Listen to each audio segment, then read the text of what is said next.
Hello everyone, and welcome back to my 100 Epic Reads of a Lifetime reading vlogs. What is this one? 12?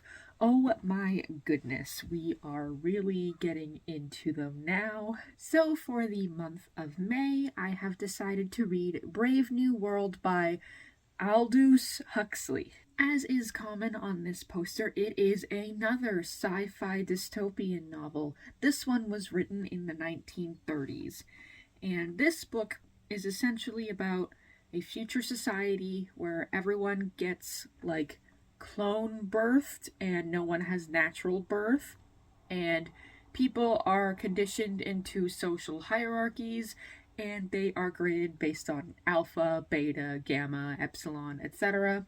And they wear colors based on that, and there are judgments based on that. And then there is also a thing called hypnopadia, which is essentially sleep conditioning, where they fall asleep to the sounds of, like, recordings telling them repeated phrases that then get indoctrinated into their heads. As for what they do outside of work, they do a lot of things called soma.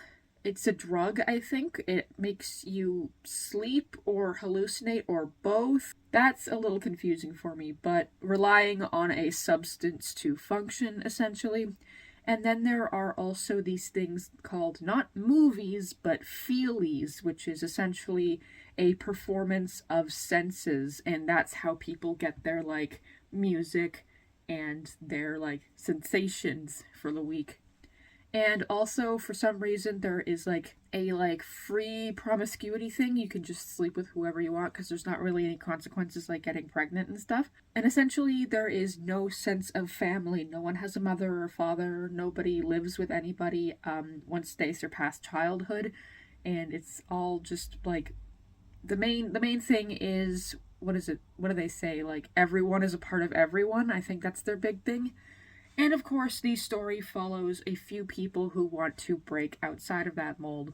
So far, I've been with the character Bernard Marx, who is essentially an alpha plus, and everyone just thinks he's a little bit odd because he likes to be by himself sometimes or just go on a walk. And he questions a lot of people taking the drugs and stuff, and he's just trying to understand the meaning of everything. Now, I am halfway through the novel, and we have entered the Savage Land, where the main male and female character have gone to the area outside of this dystopian setup, and they've met someone named John and his mother Linda, and they've brought those characters back into this society, and so far they have obviously been disruptive. John is especially trying to understand the meaning of past history, religion, and literature. He's very keen on Shakespeare, which, you know, big shock, because when you're trying to show humanity and culture, of course it's only Shakespeare. That's your only option. And so far, I haven't really enjoyed it. I'm not a huge fan of both sci-fi or dystopian novels, but I find this one to be very clinically written. Of course, the first part where they were describing the cloning process was incredibly clinical because that's the point. And then there was these scenes that were 3 different scenes happening concurrently. It was the main female character talking to her friend, Bernard hearing people gossiping, and then, like, the director talking about his scientific philosophy about how society should be run, and it would be one sentence, one sentence, one sentence, one sentence, and it was really hard to figure out who was talking. It was almost like a scene in a movie that was meant to be purposefully cut between the 3 scenes, and it was supposed to be jarring and stuff. That was just a little bit hard to read, but that part at least was an exciting break from all the clinical talk. And I'm just not a huge fan of this book at all. I get what the message is. I just never would have read it if not for the poster, because it's very much not for me. I know it gets compared a lot to 1984 by George Orwell, but I feel like that one had a bit more of a message it was trying to say cohesively and wasn't just sort of trapped in the idea of what was going on. Plus, George Orwell's was purposefully horrific, rather this one is like, oh, everyone's all free and fun and sex and orgies. We're all taking drugs and being silly. Meanwhile, the Orwell one was like, it is a nightmare to live like this. So I understand that the living in ignorance is bliss for these people, and there's only a few people who want to break the mold, but I just like the way that 1984 was presented a little bit better. So that was me reading Brave New World. I'm not done it yet, but I feel like I won't have any new ideas to put into this video once I'm complete it. So we will see what I read next month then.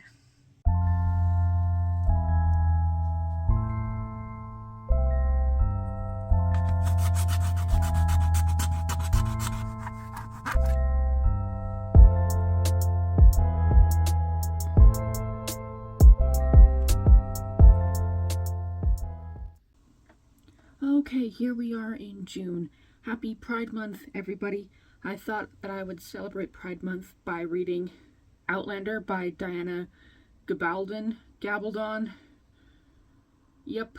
I'm sure a lot of people already know about the Outlander series, but for those who are unfamiliar, Outlander is a Scottish romance series about the main character Claire. From the 1940s, she's married, she's visiting Scotland with her husband, who I believe is a historian, and then somehow she travels back in time to the 1720s or something, Scotland, and is forced to marry a man named Jamie in order to fight off the wrath of her previous husband's ancestor, who is not a very nice guy. Now, I'm not normally one for romances, so I know for a fact that this is not going to be my favorite book off of the poster. I am about 250 pages into it, and so far she has already gone back in time, and the marriage of convenience has already been established. Now, I know by reputation of this book that a lot of it is her almost getting assaulted, or her just constantly having sex with her new husband, a lot of it being marital rape. So, not having a lot of fun so far, plus the Scottish accents are very difficult to read. I don't think this is going to be the worst book I read off the poster, but so far it's pretty much exactly what it is, and if you enjoy this series, if you enjoy this type of book, I'm not judging, it's just definitely not for me. I am not compelled by the romance or the plot. A little bit of the history is interesting, but otherwise I'm not gaining too much from reading this book. So I'm only 1/5 into it because it's 800 pages long. How are there so many books in this series? I think that's nuts, unless she keeps going back to the present and then the past again and has 2 husbands. In that case, good for her. I wouldn't complain about that. But I will not be reading the rest of the series, as Outlander is the only book on the poster. So stay tuned for my final thoughts there.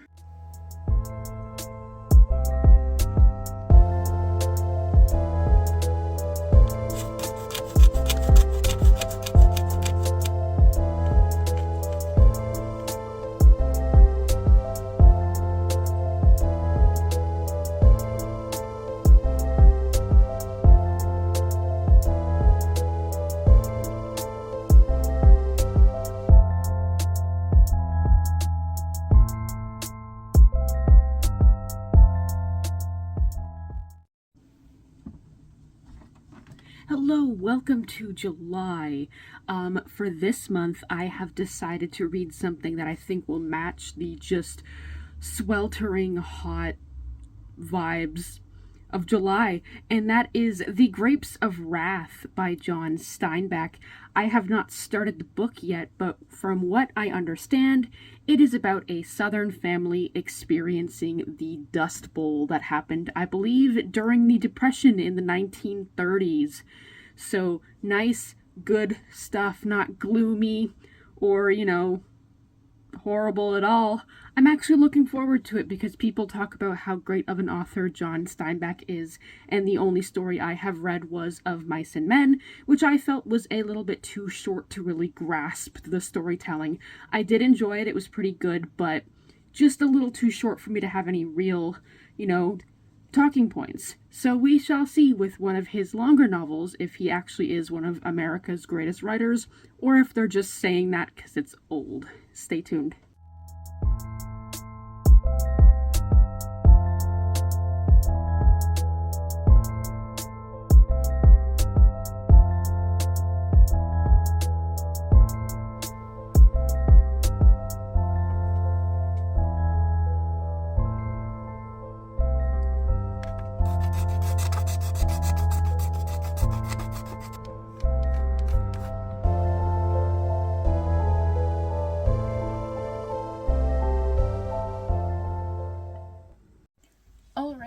is pretty hot in here today, so we are going to be quick with the discussion. I finished Grapes of Wrath by John Steinbeck, and I'm going to be giving it 3.5 stars. As I likely said in previous clips, it was a really well done, fantastic story about the Depression taking place in the 1930s.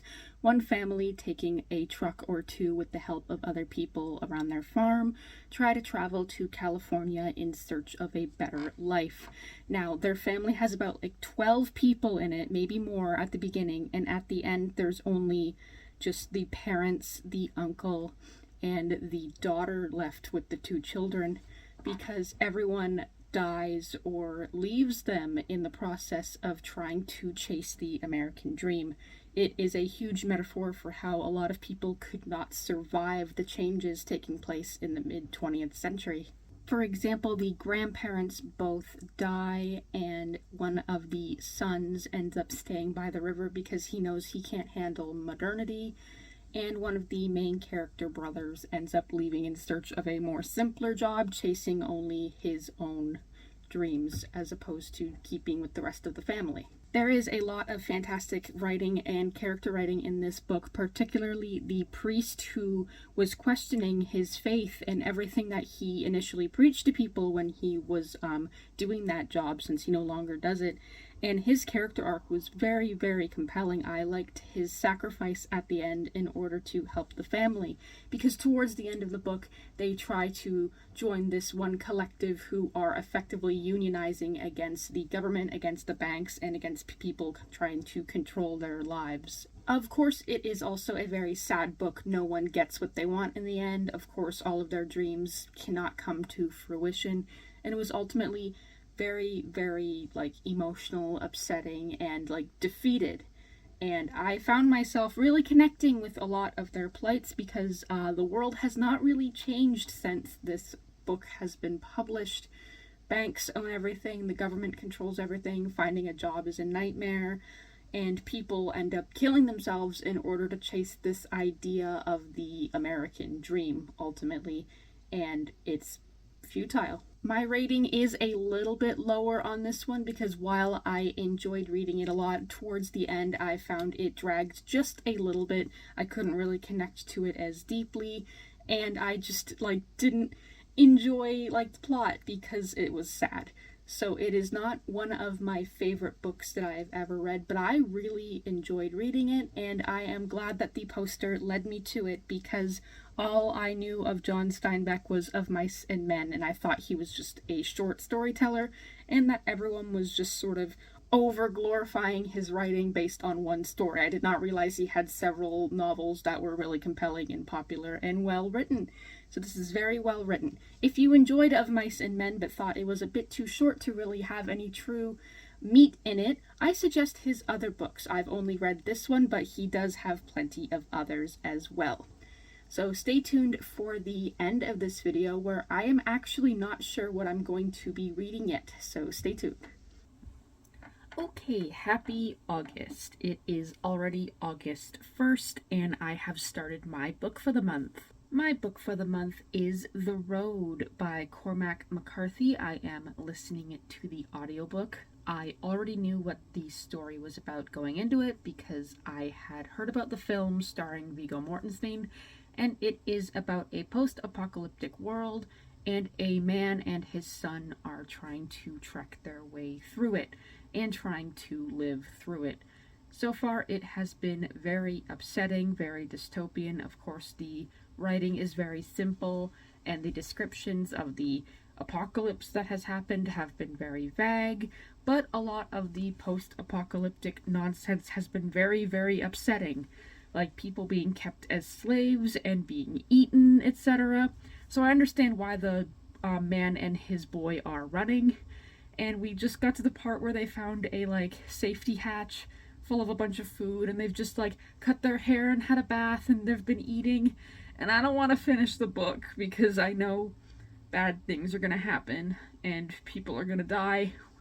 Either the son or the man or both of them are going to die. I don't want to finish the book. Can't we just end the book with them in safety and a little bit of happiness? I'm already very, very upset. The book is very upsetting. but I have been enjoying it so far. The audiobook is pretty short, so I think I will be finishing this book rather quickly, so you will hear my final discussions pretty soon. So that's it for now. I'm enjoying it so far, and we will see how I feel at the end when I'm sad. The book is stupid.